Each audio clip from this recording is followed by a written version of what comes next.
Hello, I'm an old fart, and I have a guilty pleasure. I like knives. I'm not an expert or an official representative of anything or anybody or anything or blah blah blah in any way. I just like knives. And for the last year, you've been joining me every week or so on a tour through my collection of small folding pocket knives. Thanks for the company. Today we're going to have a look at this knife, a very interesting piece. This is a quiet carry Waypoint titanium model. And let me give you a little tour. First of all, where did this come from? Well, I've been interested in the idea of rust-proof knives or very high corrosion resistance knives for quite a while. And basically since I got thoroughly wet on a vacation adventure a few years ago and had a knife react badly to that. So I've been looking for knives that are both good knives and very corrosion resistant. I had a quiet carry drift for quite a while and very impressed with the steel corrosion resistance. But all I was able to get was the G10 handle, which wasn't quite as gorgeous as I was hoping for. I've wanted one of these for quite a while, the quiet carry Waypoint, but I wanted the titanium body. Now, quiet carry is one of those manufacturers that can't make as much as they sell, and so when their knives become available, the titanium knives anyway, when they become available, there's an announced drop, and they're gone in 60 seconds or so. So it took a few tries to be online and ready to go, but I was eventually able to acquire this one, and I'm very pleased to have it. So let's take a little tour. So formally, this is a quiet carry Waypoint titanium model. Now this one has the subcode SWSA, and they've got a variety of those. The first two letters indicate the finish on the scales, SW for stonewashed, and the second two letters indicate the finish on the blade, SA for satin. So you can get other combinations. You can get a stonewashed blade, for example. This is actually the one I wanted, so I was pleased to be able to get it.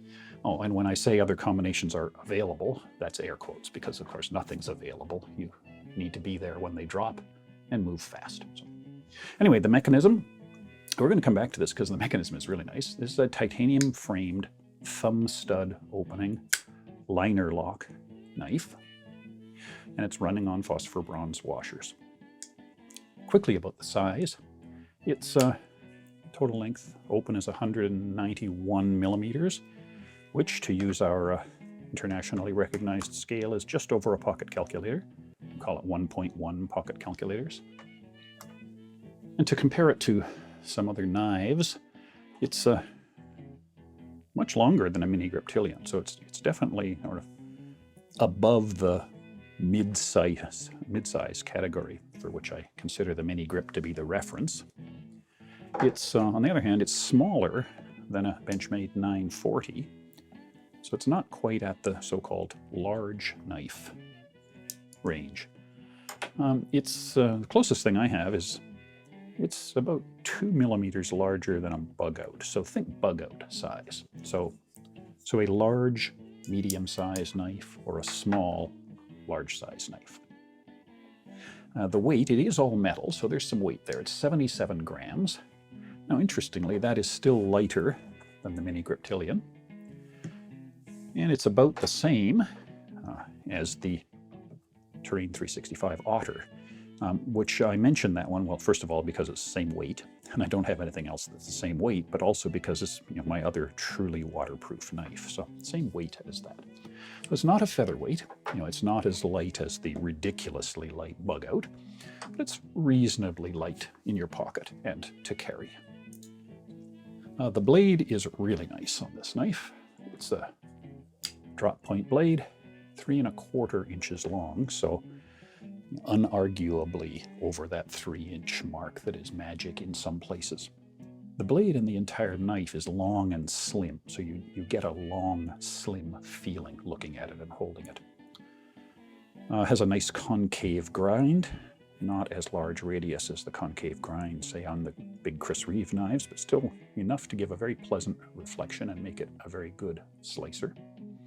And it has a tiny sharpening choil, certainly not big enough to be a finger choil for choking up, but big enough to let you sharpen right to the live corner of the blade without damaging the shoulder, and I like that. And of course, the big thing about this blade is the steel. This is Vanex Super Clean, which is a very high corrosion resistance steel, and yet still has other good properties, quite good toughness, quite good edge retention. In a test that I read in a metallurgist's review of steels recently, this was at the top of the list as the combination of corrosion resistance and other good cutting properties. And so it is a really nice steel that happens to be corrosion resistant, as opposed to a corrosion resistant steel that compromises on other things. And that's kind of nice. Body, as I said, on this one, stonewash titanium scales. There is a clip, it's a bent wire clip. It's almost deep carry, if I hold it like that. See, it almost comes to the end of the knife. It's being wire, it's light and minimalist, so it's non-intrusive. And it is movable to the other side. You can see the clip is mounted.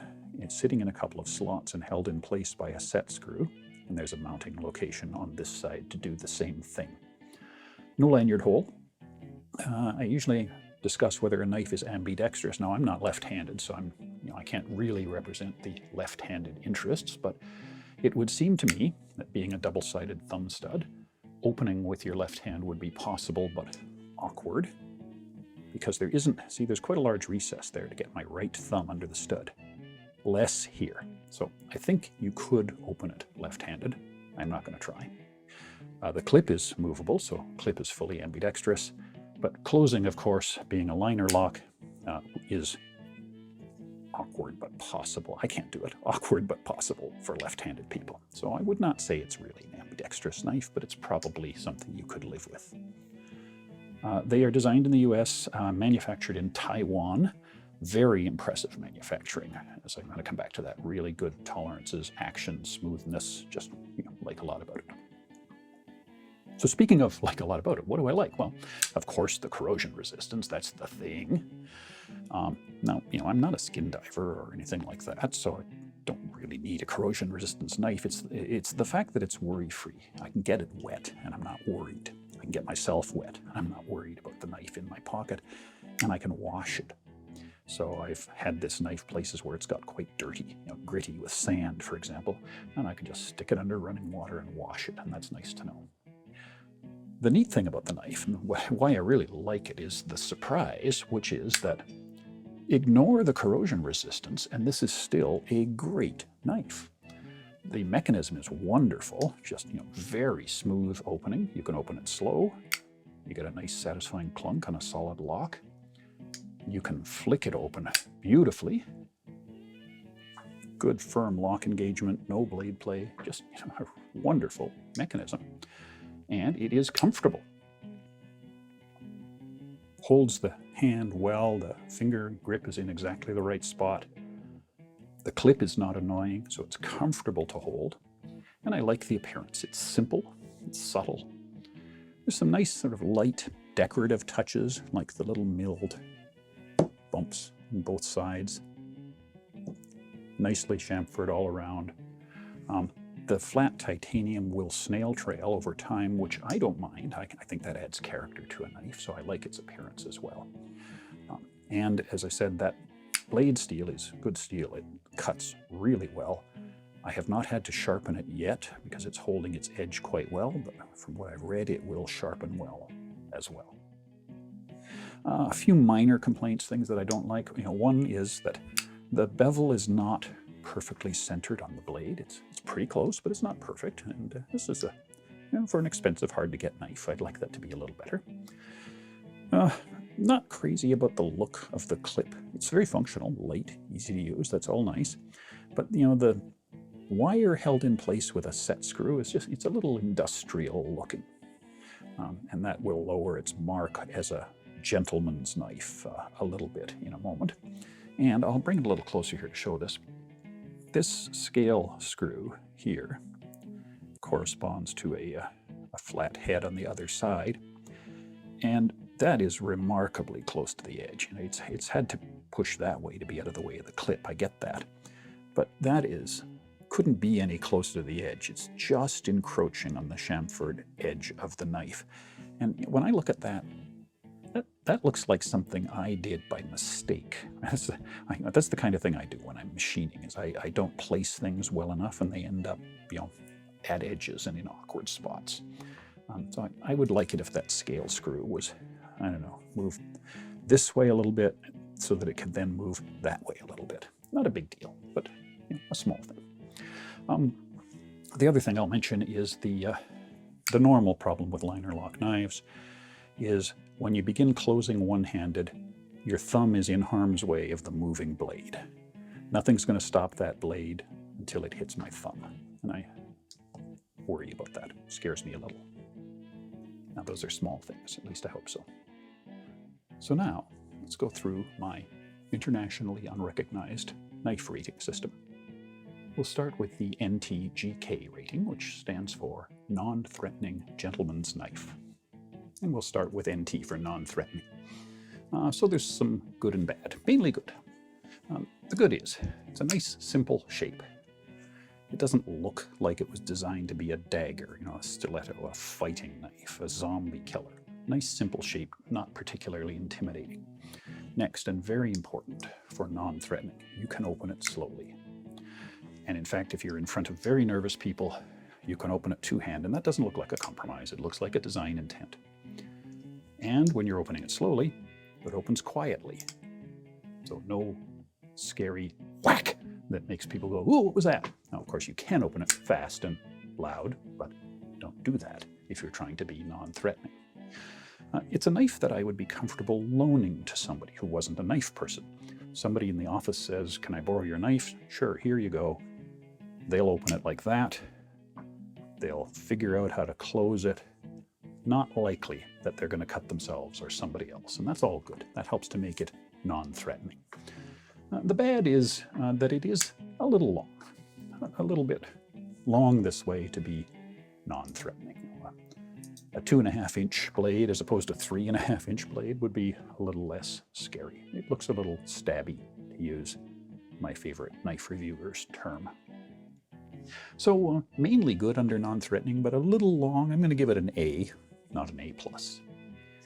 Now, how about the GK rating, gentleman's knife? Well, good and bad again. The good is, first of all, the novelty of the Vanax steel. So I can explain to people that, ooh, this is a knife, it's made out of steel, and yet it won't rust. Isn't that clever? Now, of course, they always say, well, I've got a knife that says stainless on it, so it can't rust. And then I get to explain, that's not actually what stainless means on a cheap knife. So that's fun. The novelty of being hard to obtain. Gentlemen's pocket jewelry should be stuff that isn't easy to get at Walmart. So the mystique of being hard to get helps make it a gentleman's knife. I like that it is subtle and understated. The shape is. So is the writing. Just a very subtle, quiet carry there, and Vanax there, and that's it. No other decorations, advertisements, URLs, or whatever. And it's reasonably pocket-friendly. The almost deep carry clip, which is also very light and minimalist, means that it sits in your pocket in a rather unobtrusive way. A little heavy for the pocket, but not terrible, so it carries well. The bad for gentleman's knife, or GK, gentleman's knife, is that the scales aren't decorative.